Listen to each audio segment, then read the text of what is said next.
Otuu gaddaa onnee namaa cabsu. Otuun gaddaa onnee namaa cabsu. Obboleettii keenya Beeruut keessatti obboleettiin keenya Beeruut keessatti lubbuu isiitiin dabarte fooqii 8 gaafa fooqii 8 hamma lafaatti dhiisati fooqii 8 akkamitti obboleettiin keenya kun lubbuudhaan dabarte. Obboleettiin keenya kun sababa maaliitiin lubbuudhaan dabarte. Obboleettiin keenya kun ofii isiitii uf darbite maaliif jedhamee sobama. Obboleettiin keenya rakkoo madaamii isii yookiin dubartii isiin bira dalaytuuni malee namni nasbee isaa tana hin xaaradha jedhee uf jijjiira jedhee maatii kiyya jijjiira jedhee biyyaa yeroo ba'utti nasbee isaa tana namni biyya fiititti hin baafne biyya ambaatitti baasuun barbaadu tokkoffaa hin beeka waan ta'eef namni kamuu nasbee ofii tana biyya ambaatitti baasuu hin danda'u biyya ofii keessattuu namni nasbee hin baasu kasheexaanii hawaswaasii maal godhe malee. Fooqii 8 irra akkamitti namni ofii isaatii uf darba. Kun immoo dubbii kana duuba rakkoo madaamii isiin bira dalaydutu jira jechuudha. Obboleeyyan kiyya ijoolleen keenya shamarran Beeruut keessa jirtan of eeggannoo cimaa godha. Keessattuu dubartoota Arabaa wajjin hin haasa'in, wajjin hin kolfin, wajjin hin taphatin, wajjin hin nyaatin, wajjin hin dhugin si nyaatti jechuudha. Dubartiin Arabaa ummanni adiin ummata hamaa ummata mataa ofii malee mataa nama sarratanyaa akkatti isaan la'anan akka biraati jechuudha. Garuu biyya Beeruut keessatti of eeggannoo cimaa godha. Ammallee taanaan ijoollee keenya. Assalaamu alaikum warahmatullahi wabarakatuh. Tuttuftuu fi kabajamtoota maatii chaanaalee. Humna diidamuu fi akkam jirtan nagaa keessanii fi hageessanii viidiyoo na harkisanii qabadee dhufe akkuma beekamu rakkoo obboleettii teenya biyya Beeruut keessatti fooqii 8 ofii isiitii uf darbitee jettee dubartiin isiin bira dalaytu dhimma kana gara qaama seeratitti himte jechuudha. Kuni dubbii kijibaati jechuudha. Ijoolleen keenya biyya Beeruut keessa jirtu ammallee of eeggannoo godha jechuudha. Yeroo hedduu wanni kun deddeebi'ee achi keessatti ijoolleen hedduu miidhaa hamaarra jiran. Miidhaa hamaatu irra gahaa jira. Rakkoo hamaatu isaan irra gahaa jira. Sababni wanni kun maal inni dubartiin Arabaa hin hinaafti dhibbumaan dhibbatte jechuudha. Ijoolleen keenya yeroo dhiqattu, yeroo dibattu, yeroo maal jettu ni hinaafti. Kuni ummanni adiin kun ni hinaaf walumaa galatti jechuudha. Fakkeenyaaf ijoolleen keenya tokko akkam jedhee isin dubbadha. Yeroo biyya isaaniitii ba'an jijjiirama hedduutu jira. Jijjiiramni hedduun jiru maa inni namni dhiqannaan isaa dibannaan isaa namni rakkina san keessaa bahee yeroo jedhu bifti isaallee ni jijjiira. Mucattiin tun amma sirriitti daa'ima garuu sirriitti bareeddudha jechuudha. Dhiira biyya Arabaa hin beektan sareen qixaa jechuudha. Isaan kun tarii dubartii mucattii kanarra qalbii buusaa. Tarii dubartiin kun immoo abbaa manaa kan isii kana sodaattee itti dubbachuu sodaattee jireenya kan diiguu sodaattee diiguu jettee isa abbaa manaa kiyyaa waan jedhu jettee mucaa kana nasbee isii balleessite jechuu hin danda'amu. Abadan namni nasbee ofii kana fuudhee fooqii 8 of hin galaafatu. Fooqii 8 dhiisati yoo gufuu akka akkana of dha'uun feetu. Yooma namnu akkana dha'e an akka mataa kiyyaatti wallahi aziim jechuudha. Daa'imni Arabaa na dhufte taanan na danfa. Hin danda'u. Namni ijoolleen keenya na dha'u natti wayya. Maaliif dhaan isaaniiti dhaan abadan abbaa fedhe maan taane jechuudha. Tis nagoona taanan hin danda'u. Namni akkamitti ishii dhaa ijoollee kanaa kan dandeenye akkamitti fooqii 8 darba. Duuba namitti isiin bira jirattuu san waatu jira. Qoratamuu qabdi. Namittiin sun seeratti dhiyaatu qaba. Otoo isiin mastaawwatii kana walaawwaltu achirraa gad darbite malee akkamitti uf darbite. Odoo fakkeenyaaf mana san keessatti kuftee fakkeenyaaf darajii fa'aa masalaalee fa'aa hojjetanii mastaawwatii walaawwaluu deebi'ee akkas ifaa homaa kana fa'aa walaawwaluu wanta qilleessaa harkisuu kana walaawwaluu danda'an. Garuu immoo isiin otoo mana keessatti kuftee otoo mucucaattee kuftee otoo dheegitu otoo kuftee sirriidha hin jedhama. Hin kuftee sirrii. Utama yeroo mana dhiinu mana maal goonu kushiinaa dhiinu hin kuftu mucucaannee kuftu. Maaliif bishaan saniif jechuun sababa bishaan sun wantaaf keessa qabu. Saamunaaf keessa qaba, kiroorkisiif keessa qaba. Kanaaf kufuun hin danda'amu. Deebi'ee immoo fooqii 8 keessatti gaafa kufte keessatti gaaf keessatti kuftuuf gaaf alatti kuftu garaagarummaa qaba. ijoollee keenya please of eeggannoo godhaa. Namarraa fagaadhaa. Wanta akkanaa kanarraa fagaadhaa. Dhiiruma isaaniitirraa fagaadhaa. Maasii godha. Wallaahi dhasin guyyaa 2 dura viidiyoo hojjetame. Waa'ee sarraatanii irraa viidiyoon hojjetame kaameraan mana keessa jira. Isaan hin agarsiisan. Akkasitti agarsiisan. Kaameraan mana jiru kana keessa dubartiin tun akkamitti haalota hedduu agarsiisan jechuudha. Kanaaf obboleen kiyya gaafa biyyaa baatu karoora kee baafadhu. Karoora itti baay'u yoo dhiira tokkotti dabalamu hedde biyya keessa eessatti hafe. Yoo dhiira hojii jiraatu hedde biyya kee keessatti rakkoon amma mucattii tan otoo hin taane rakkoon dubartii mana san keessatti. Fakkeenyaaf isiin ittiin dubbattu namni kun ijarra boosuu danda'a. Isiin itti haasa'uuf ta'uu danda'a. Mucaan kun ofitti dhiiftu. Isiin kun daa'ima kichuu argee jechuudha. Rakkoo kanatu jira.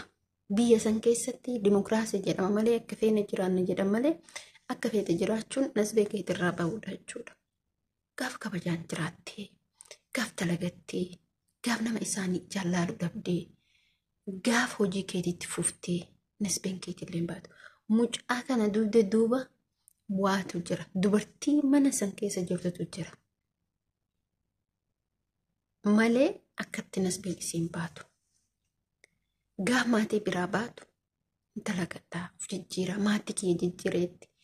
Gaaf har'a galtu maatii isiitti maaltu dhaga'ama? Buleen kiyamee keessatti qaqqabaa laala. Maaltu isiitti dhaga'ama? Maaltu maatii isiitti dhaga'ama? Maatiin isii gaafa nagaan geesse har'a reeffa isii fudhatan.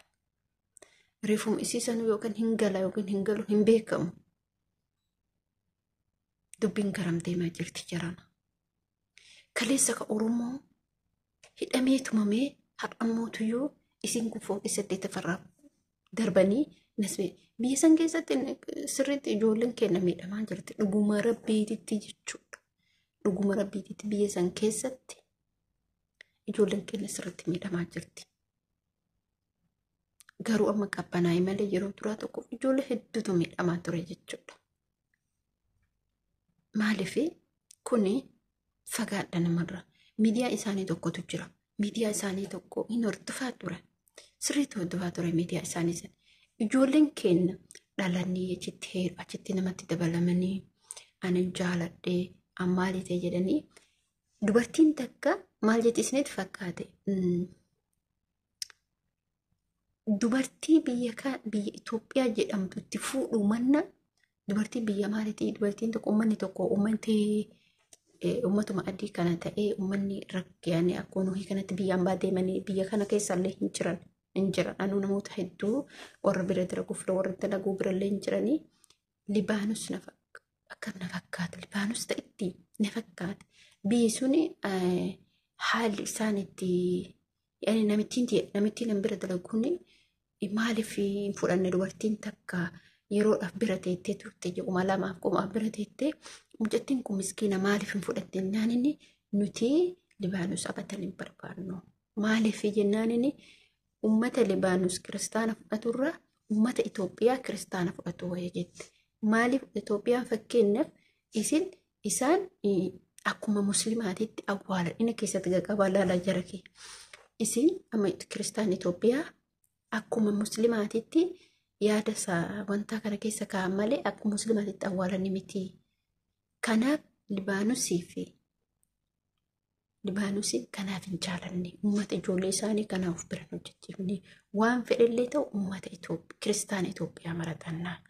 Maaliif isaanii uummanni Libaanus kun namni yeroo du'e hin gubanii nuti mootu waan akkanaan barbaannu. Hamma fedhellee ta'u kiristaanan dhiifama gara dhufeen hin beeku ani dibbaan. Hamma fedhellee ta'u kiristaana Itoophiyaa filanna malee kiristaana Libaanus hin filanna jettee dubbatte.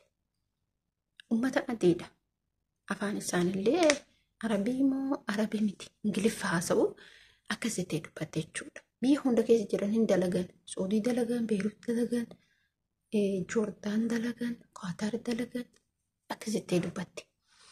Maaliif garaagarummaa jira jechuudha.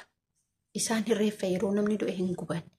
Garuu immoo uummanni kiristaanaa Itoophiyaa hin awwaalan akkuma nu eetitti jechuudha. Saaxinii keessa galchan malee hin awwaalan jechuudha. Kanaaf garaagarummaa qaban. Kuni maaliif kaase obboleen kiyya namitti santuu akkas jennaan hin kaase. Jibbaa nuu qabdurraa jechuudha. Jaartii dhaabbata nama guddoodha. Jibbaa Itoophiyaa qabdurraa maal jettiree namichi gurbichi ilmi isii intala Itoophiyaa tanarraa ilma argate. Ilma isii san immoo fuudhanii nama biraatti guddise.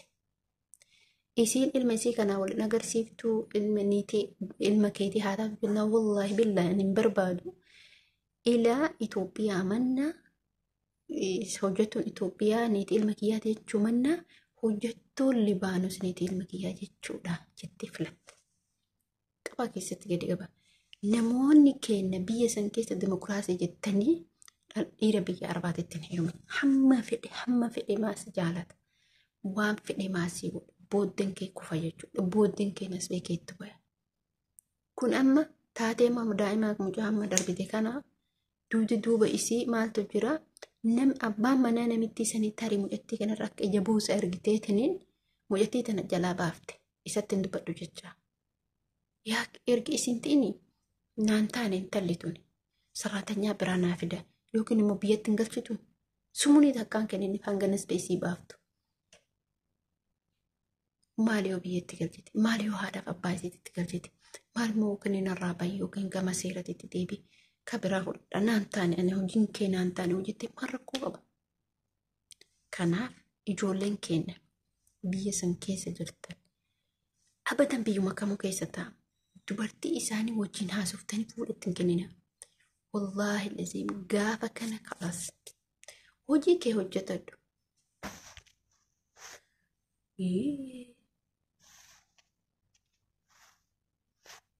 Difama. Hojii kee hojjetadhu. Wallaahi dhiifaman gara dhufeen hin beeku. Hojii kee hojjetadhu.